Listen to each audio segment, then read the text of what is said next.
Hey everybody, Ozark Gilman here. So you probably heard, if you haven't, Representative Liz Cheney is now ousted. Uh, Higman, I believe, is the more conservative alternative who has won, the more MAGA endorsed.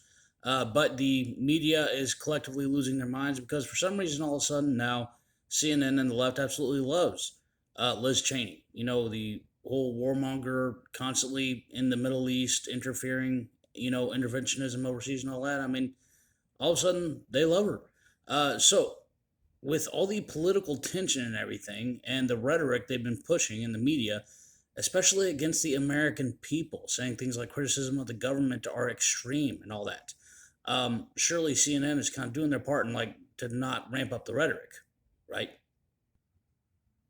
Rising Heat, Anti-Semitism in America, Sunday at 9 on CNN. Whoops. Nope. Looks like they're not exactly, toning things down or anything like that. And I'm guessing that certain folks like Elon Omar and everything, despite their previous statements, are probably going to get a pass. Again, they're throwing everything in the book at us, including some new ones like this. So, if the media, if you're saying that people are crazy, right? When they point out, particularly white people, especially, are crazy when they point out, or worse, give us the bigot label, all these other things. If we point out the obvious. So internal documents were leaked by Project Veritas, and here's Ted Cruz talking about it, saying that symbols like the Betsy Ross flag and the Gadsden flag are to be considered signs of extremism or indicative of extremism, they said. And again, there was nothing on there about BLM, Antifa, anything like that. It was typically used, and for, again, millions of us, it is a symbol of actual ancestral heritage. I mean, my ancestor fought under these very banners in the Battle of Cowpens in the American Revolution. I'm a son of the Revolution.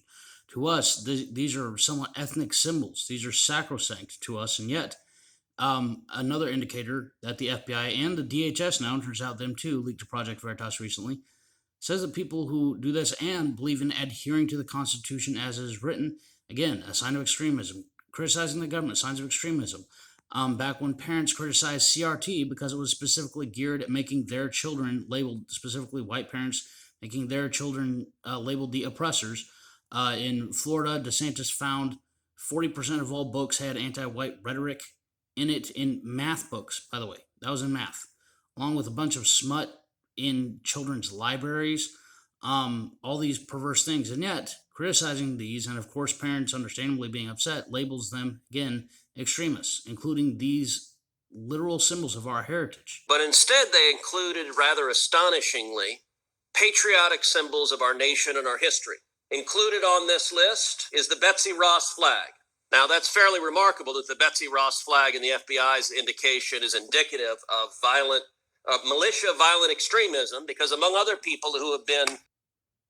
So right here, you literally have people lined up crossing the border illegally by the hundreds of thousands, images, and you're telling Americans, specifically white Americans, that they're racist, when the Democrats openly said that they're inviting them and they want to do it specifically to give them one-party control, hoping that they will vote for them if they get the right to vote, specifically to replace our vote. It's not a conspiracy theory, and it's literally happening.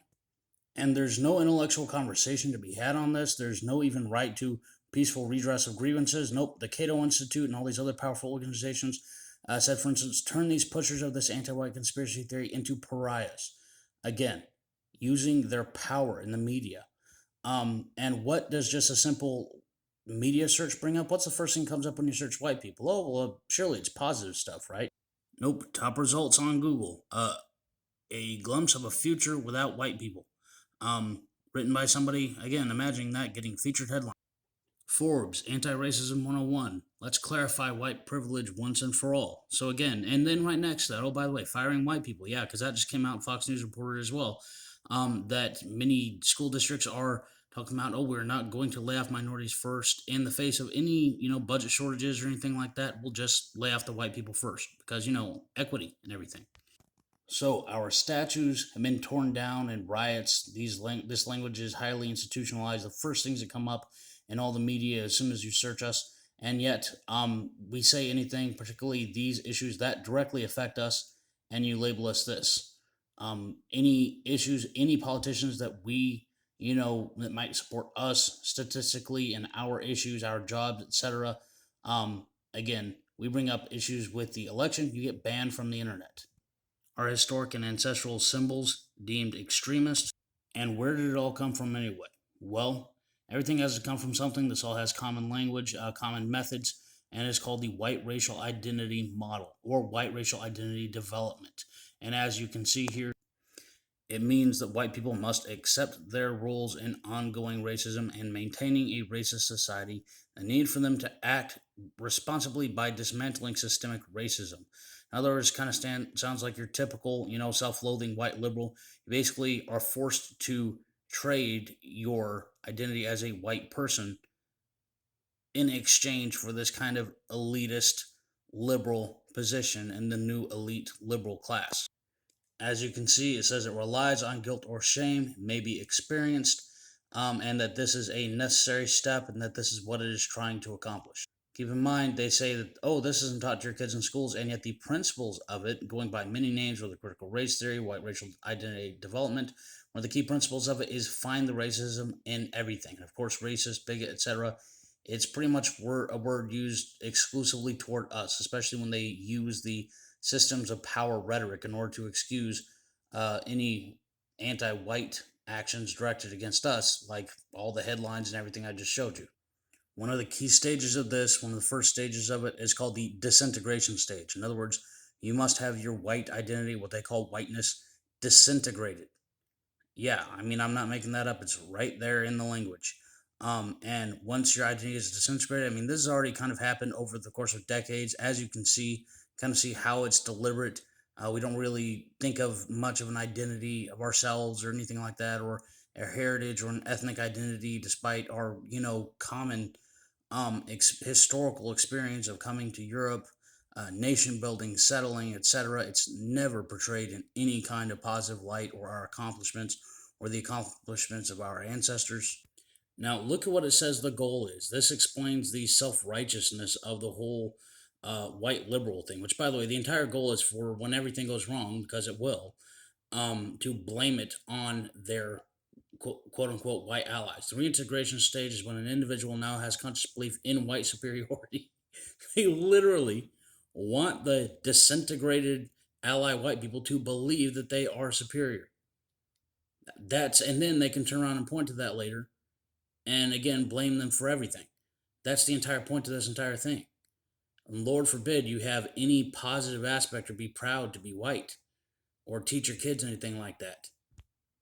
Because now, even the symbols of your own heritage are used to deem you extreme.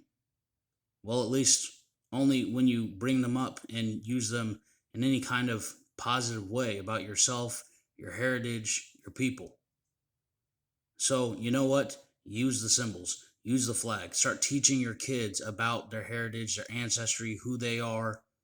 Start developing, because the whole idea of colorblind and really is just simply the golden rule: treat others the way you want to be treated. The goalposts have been so far moved. The goalposts have been so far changed. The words themselves, like hate, racism, tolerance, everything, being completely redefined. Because the very basis of the secular humanism upon which these behavioral sciences are based has no absolute definition for morality. They can redefine anything how they want, they can move the goalposts how they want, and again, as I have objectively proven here, any issues that negatively affect us, we speak up about it. You can see what happens to us. You can see the labels that we face, and you can see what might stand to happen to you in society under this. There's absolutely no denying that the entire purpose is to shut down the conversation, to not allow us to speak about our issues collectively or as a group. And for goodness sake, the so called Republicans and conservatives who won't even talk about it, who won't even mention us despite being the base of their group, all they can do is pander. Well, not to us. All they can do is talk about every other identity group and how they have a right to speak up on behalf of themselves as a group. But again, not us. Even to the point that now our own symbols and everything, and the conservatives doing the typical thing that they do, caving and folding like a cheap chair. So that's going to have to change. We can't accept it anymore. This is Ozark Gilman. Y'all have a good one.